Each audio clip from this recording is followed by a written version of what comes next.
Good evening. Hi, everyone. My name's Sharon Maidenberg. I'm the Executive Director for the Headlands Center for the Arts. And for those of you who aren't familiar with our program, we run an international art center just over the Golden Gate Bridge in the Marin Headlands. It's a former military site, actually. And for the last 34 years, we've been supporting artists in the development of new work and their ideas, primarily through our Artists in Residence program. So tonight, I'm really delighted to introduce Marco Breuer. You can hear me okay? I feel like I'm echoing. Okay. Whose work doesn't really need much introduction, but I'll do a little bit of laying the foundation for you. It's a real treat in particular because tonight provides us an opportunity also to formally sort of launch the Larry Sultan Artist in Residence Award. And the award includes a fully sponsored residency at Headlands and a generous cash prize. Excuse me. And it's presented to one excellent artist working in the medium of photography, and we can debate later if Marco is a photographer. Anyway, one artist is selected each year, and Marco is our first awardee of this program. The program is actually building on the existing Larry Sultan Visiting Artist Program, which brings 6 photographers to the Bay Area each year for public presentations and work with CCA students. And it's presented in partnership by California College of the Arts, Pier 24, SF MoMA, and as of this year, Headlands. And we're really excited to be part of it. And so I want to just say a little bit more about the award and the program, and also acknowledge the people who helped make it possible. So the program, both the residency and the visiting artist program, is supported by Pier 24 Photography, Randy and Bob Fisher, Nyan McAvoy, Jamie Lunder, Robert Mailer Anderson and Nicola Miner, Jane Reed, and the Black Dog Private Foundation. So thanks to all of those people for helping to make this possible. But most importantly, thank you to those people for making it possible for all of us to honor the work and the legacy of Larry Sultan. I think many of you know that Larry holds a very special place in the hearts and minds of many of us, and has also directly influenced the discrete programs that are involved in this partnership. So CCA, Pure 24, SF MoMA, and Headlands, where Larry was actually among the guiding creative voices in our early founding years. I want to also just call out Kelly Sultan, who's really helped to shepherd the program and to help bring it all to fruition. So thanks, Kelly. So without too much more, I want to just tell you a little bit about Marco, and I won't read you his bio because many of you have already studied that, and you know that he's incredibly acclaimed and has a tremendous amount of awards and accolades, and has presented work internationally and is particularly renowned, so he's a big deal. Originally from Germany, Marco has spent the last 25 years living in the US and the last decade or so living particularly in upstate New York, where he maintains not only an active and prolific art practice, but also a farming practice alongside his wife, Mina. His practice challenges the hard edges of the medium in which he works, and again, we can talk about what medium that is. And some might say actually that he is a hybrid working in photography and in drawing. Marco uses a diverse array of drawing implements, as he calls them, objects ranging from record players to guns to hot plates to lots of other kinds of things, and intentionally sort of misuses and abuses both the tools and the materials on which he's working. And he'll tell you a little bit more about that. Along with his art practice and his farming practice, he also is a writer, a curator, a bookmaker, and as I get to know him, I'm learning that there are probably at least 24 other things that he probably does. So maybe we'll learn a little bit more about some of that. Before I give it to Marco, I want to just add a little tidbit that I've learned in my time in having Marco on site up at the Headlands, and I think it's kind of poignant and telling around how he works, and there's also sort of potentially a meditative approach built into this, and that's that each night after he finishes his work in the studio, tell me if I've got this wrong, he cleans the studio back to sort of a pristine condition, kind of leave no trace behind, sorry to use park terminology. That's our backyard. So that when he comes into the studio the next day, the work of the day is not necessarily informed by the work of yesterday. So there's kind of this clean slate approach to the work each day.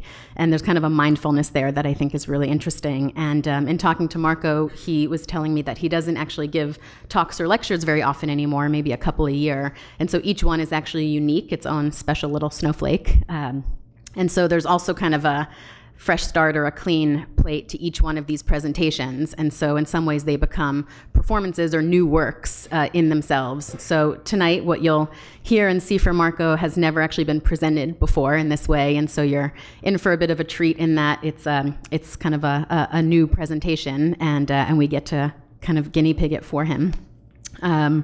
So I'm hoping that you're as delighted as I am to experience this new work tonight, and I want to thank you all for being here. I want to thank Marco for sharing his work tonight, and I want to thank all the partners who are involved in the Larry Sultan Visiting Artist Program for helping to make it happen. Thanks.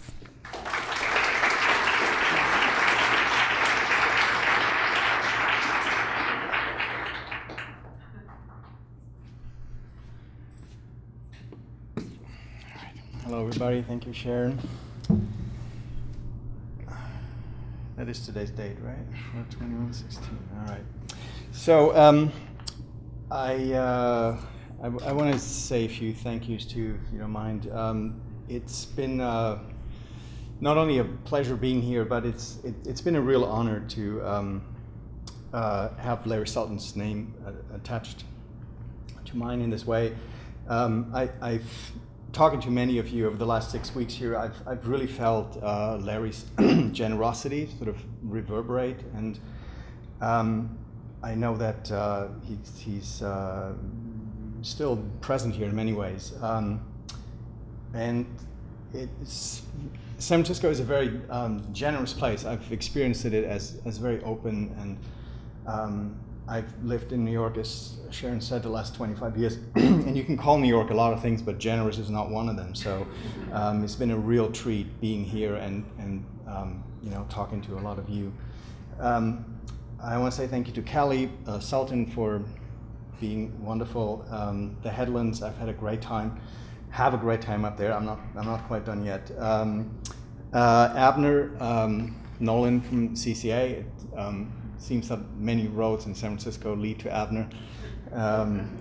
We actually met at the flea market about 15 years ago. Pier 24, Chris McCall, and I would also like to thank my friend John Chiara, who's not here because he has a show in New York right now, but he set me up here beautifully, and I've been working with Chris Gould and Jack Bull, who's here, and you guys have been great. So let's see here. So this is, I think, important because I think we need to kind of define a little bit what we're doing here, because my work is not based in language, but I will be talking about my work, and we're looking at we're going to be looking at projections, in other words, dematerialized images that rely very much on their materials to exist. There are scale issues. A lot of my work is not the size of this room. So I just want us to be aware that this is a translation, and that every translation has a certain set of problems. What I did, the way I put slides together today is in 5 loops. And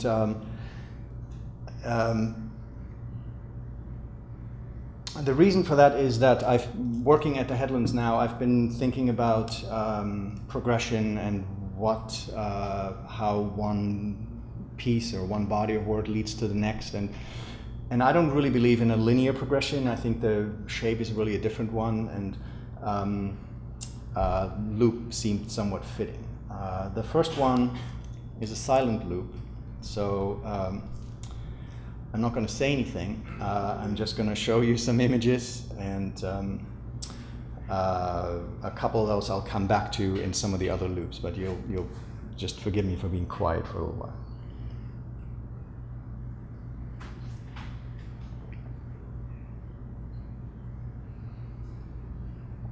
Okay, I will say one thing. These are not in chronological order, and this is roughly 25 years of very different work.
second loop is about how ideas move through multiple manifestations, different materials, and how a successful piece is one that triggers the next. And sometimes these relationships are not one-to-one. So this is a piece of photographic paper that was inside a box, as they come, and was shot with a 12-gauge shotgun, and which, in my mind, turns that box of paper into a camera, because every little hole in the box is an aperture. Light enters, exposes the paper, and so what I do after shooting the paper, I take the box to the dark room and I process the paper. So I did a number of these pieces, experimenting with different types of shot and so on. And that led me to a series of motion studies where I built a plywood camera, 20 by 24 box with a proper lens on it. And I set it up in the dark, loaded it with color paper, and tied little lights to my fingertips. And these are the motions that you go through to load a 12-gauge shotgun. And then I built wire models based on those motion studies, and I photographed them using the same camera. So what you see in the upper right, those are actually the lights that were a little too close to the piece, and the line in the center, that is actually a coat hanger that was shaped in following the lines of one of the motion studies. And there's some, obviously there's historical precedent for this. This was, motion studies were done in the early industrialization, basically to get workers to work faster, to find sort of the most efficient path, and then to train blind people to work faster. They made wire models so they could feel their way through the motions. I used that image for a collage for a series called 000, and that's one of the next loops, so we'll come back to that. And this is a fictional photograph of me shooting a box of photo paper, because this is not how I do it. But there have been requests. People seem to want to come to your studio and film while you work, and that always made me a little uncomfortable, because I like to keep the studio, my studio anyway, as sort of a private space, and also feel that what I have to say is in the work, and not. I think there's a bit of a danger of sort of over fetishization of process and so on, and so rather than just say no, I decided to try to do something with it, and so I did a series of photographs showing myself at work that I could give to people, but they're fictional. They're not. They're sort of variations of how I actually do things. And these spin pieces came really out of looking through these barrels of shotguns. When you clean them, there's a way the light sort of travels through a shotgun that led me to modifying a record player and having paper, the paper itself spinning while I remove layers of it. So maybe I should explain a little bit how some of the color work comes about in principle. So analog color material, when exposed to light and processed, is a solid black sheet. That black contains all other colors in layers. So you can physically go in there and extract colors by removing layers of material. So most of my processes are subtractive. I remove elements. Exposure comes into play. Sometimes these things happen before, sometimes they happen after processing. But the piece you're looking at is a piece of exposed and processed color paper spinning on a record player, at 78 RPM, and I'm holding a stylus down, and sort of line by line I'm removing layers of material. And depending on how much pressure I apply, I hit a different layer, I hit a different color, and that gets revealed. Right? Pretty straightforward. So the next loop is about the outside and what happens to images once they leave the studio. And some of them have interesting, sort of complicated afterlives, the way they initially dematerialize, they get reproduced, and then they rematerialize in different manifestations. And there's this spin image in particular that I now actually encourage people to use because I like seeing what happens to it. So the first version is that ICP used it for their class catalog, and the fun part of that was that at B&H they have dozens of these boxes, and so there was the image plastered all over the photo supply store. One of the spin pieces, and of course the quality is quite, in that printing is very different from the original piece. The scraped color work to some extent relies very much on that tension between the high gloss of the undisturbed surface and the scraped lines, which are matte, and there's aspects of there's photographic reading, there's recognition, recognizing photographic materials sort of shapes the way we process images, and of course, on a newsprint tabloid, half of that is lost. The Metropolitan Museum bought one of the spin pieces, and the conservation department put it under put the piece under an electron microscope, and so I asked them for images, and here they are. So this is the line. It looks rather wet and gooey. I'm not entirely sure why that is. It must be the way they light things. The Getty used to sort of hold up their salt and pepper shakers. And I did an installation at the Minneapolis Institute of Art, and the cyanotype you see, the framed piece, is similar idea is that it's a piece of paper, drawing paper, that's spinning on the record player, and I use a brush to apply the emulsion as the paper spins, and then once the emulsion, the paper is coated with the emulsion, it gets exposed and processed. But the white is actually the support, so there's no negative involved. It's really just an image of the emulsion itself in a way. And there's an interesting paradox with cyanotypes that I've come to really like, which is that when you start out, you have a white sheet of paper, and as you apply emulsion, you work your way from a light blue to a darker blue.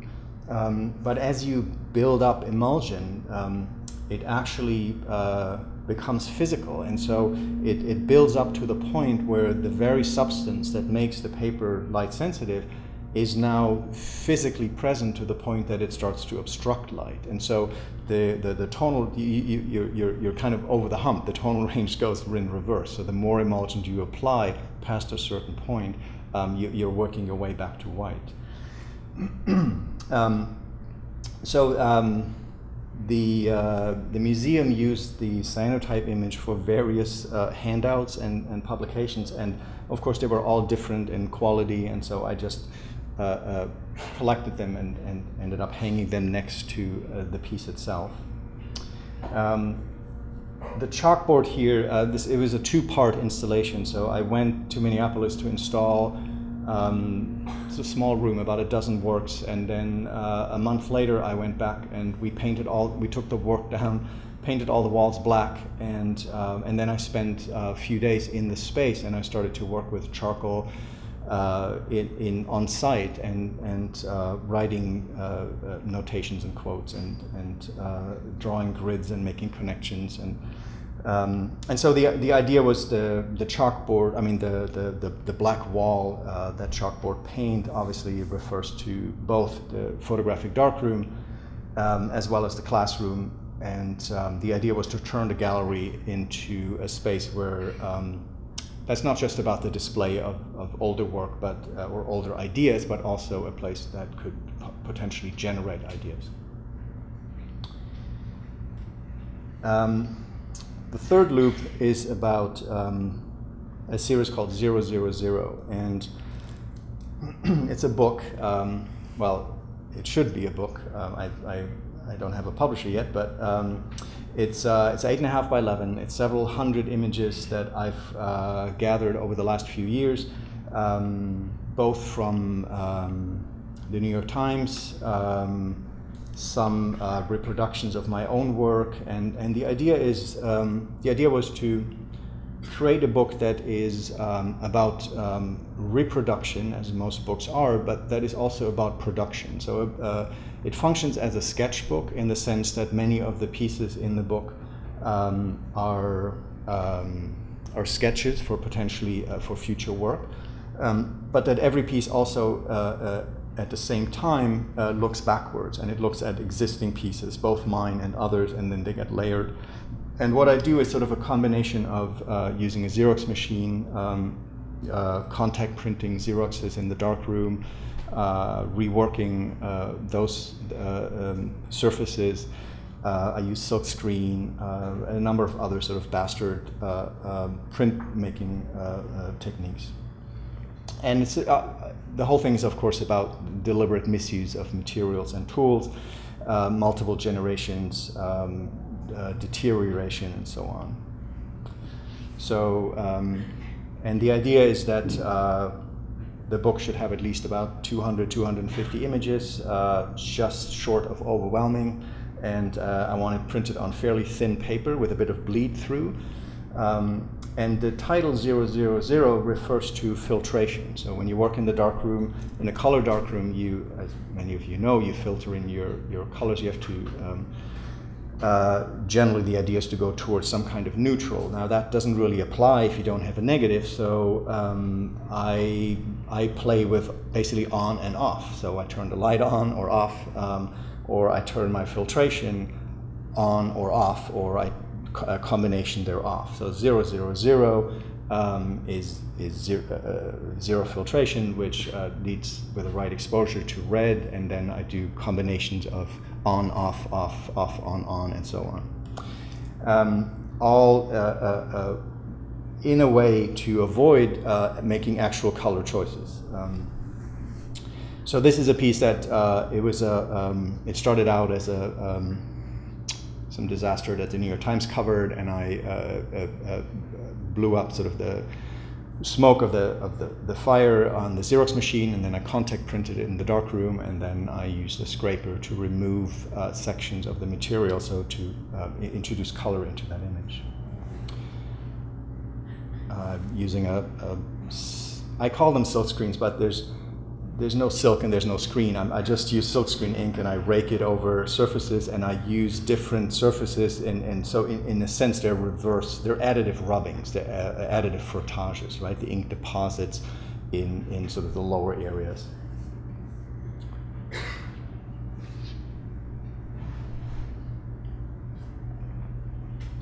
So this is a piece that's from a book I did with Andrew Roth in 2000, I think, and so I took a page from the catalog that we did that was based on a black and white piece, and I made a contact print of it in the color darkroom, and then I reburned the color piece, because the original was an image made by dragging the spirals of a hot plate over black and white paper in the darkroom.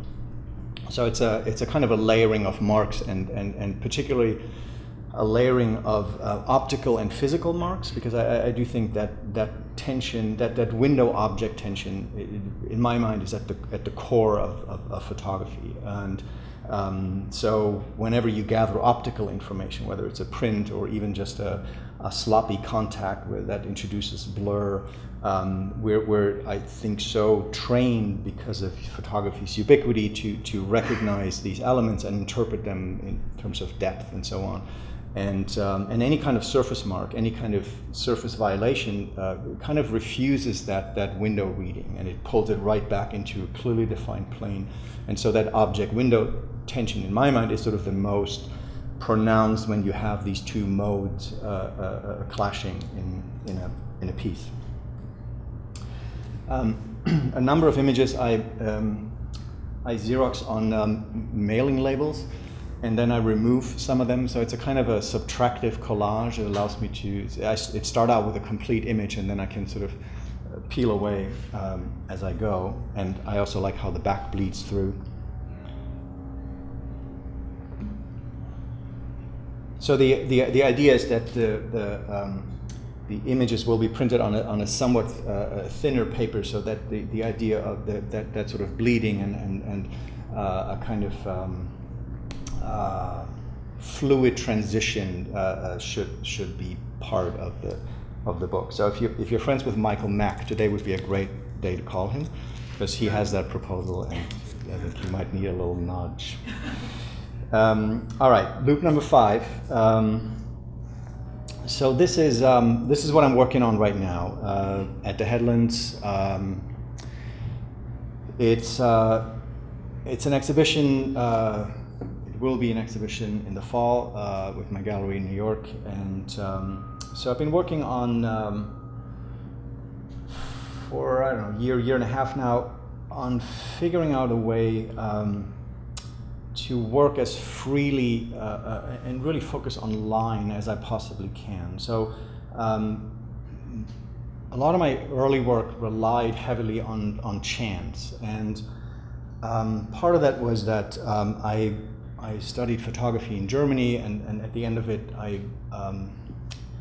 I felt like I had just heard too many rules, and you know, Germans have this idea that there's a right and a wrong way to do things, and so I was looking for a space to work in photography where those rules might not apply, and so I focused to some extent on materials, but also relied heavily on chance. I'd use bomb fuses or things that would be hard to control in the darkroom to expose paper. And if there is sort of a linear progression, the one thing that's happened over the last 25 years for me is that I have, I'm sort of little by little, I'm becoming more deliberate, and I'm sort of trying to, how do I put this, trying to really own my choices, and so developing this line was a big part of it. So these pieces are made by, again, I'm starting out with exposed and processed color paper, and then I use basically scrapers, and I lop off emulsion. So the white that you're seeing is the emulsion completely gone. It's scraped down to the polyester base, and the black is the emulsion remaining. And then you have occasionally, when I lift off pressure a little bit, you get sort of little hints of the layers of color. But these shapes have, they're not technically abstractions, because they really don't have a source in the external world. They're really developed out of this negotiation between hand, tool, and material. I do introduce color through that on-off system that I explained earlier, but the same idea. So instead of exposing the paper to black, I expose it to a color that's based on a system, and then parts of emulsion are carved out. And if in the originals, you can see that there's a lot of physical activity in the whites, because you have to work. You have to work to get that emulsion off. It doesn't sort of freely. It doesn't volunteer to leave. And then what I've been doing is taking these shapes and moving them through a range of materials and processes. So for the Headland open house, I made a carousel of 35 millimeter slides. So similar idea, but kind of miniature versions of these pieces, and then I framed them into little slide holders and projected them. And I've started to pay. So is really backwards in a way. Now that I've sort of developed this set of shapes that I'm working with, now I start to see them everywhere, and so now I'm going after them rather than sort of starting at that end. But so the speech bubbles suddenly pop up everywhere. This is a Polaroid photogram. Cut a little cardboard stencil to expose this. Similar idea here.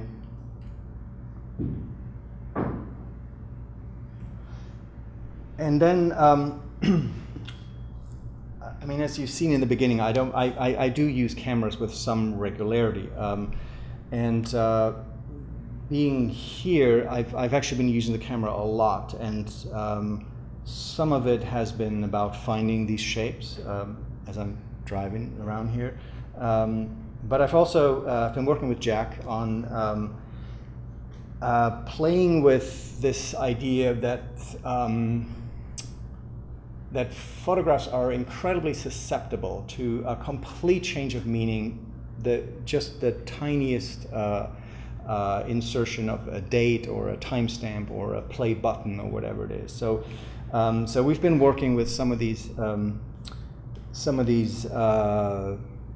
photographs that I've taken, and we've inserted small elements, implied narratives. This is, of course, the same image. And the idea is that will probably end up as a series of tabloids, sort of 16-page black and white newsprints that deal with that particular aspect of photography. Some of the images are based on this archive that I've put together over the winter. So I've obviously been thinking about Larry Sultan a lot lately, and thinking about evidence, and I got to spend a little time with Kelly in the archive, and I knew how incredible that book was, but I have sort of an even deeper appreciation of it now, of how ahead of its time that book was, that Larry Sultan and Mike Mandel book, Evidence, 1977. It was actually also a self-published book, which I'd never really realized, because was it I forget what it's called. What's the imprint? No. Sorry? Clatworthy Color. Yes, Clatworthy Color Views. That was a joke. That doesn't actually exist. So it's a self-published book, which is not a big deal now, but it was then. And so what I've been doing over the winter is gathering images, applied photography, images made for insurance purposes, and looking at removing context and then adding it in places and shifting meaning through that. And there's a second part, a second tabloid that I think will be part of this exhibition, and this is in effect me posing as my work. So I put on a suit the way one does when you go to work, and then I twist myself into these shapes and look for so this is usually the sort of the Headlands afternoon is this, and so because in the morning I scrape the paper, and then in the afternoon I try to be that piece of paper, and I think it might be a nice sort of relationship for the exhibition, rather than having a publication that tries to be a catalog or tries to be a reproduction of the work on the wall, which is always frustrating to a certain extent. So why not have a different relationship in that case? All right, that's what I got. So questions, please.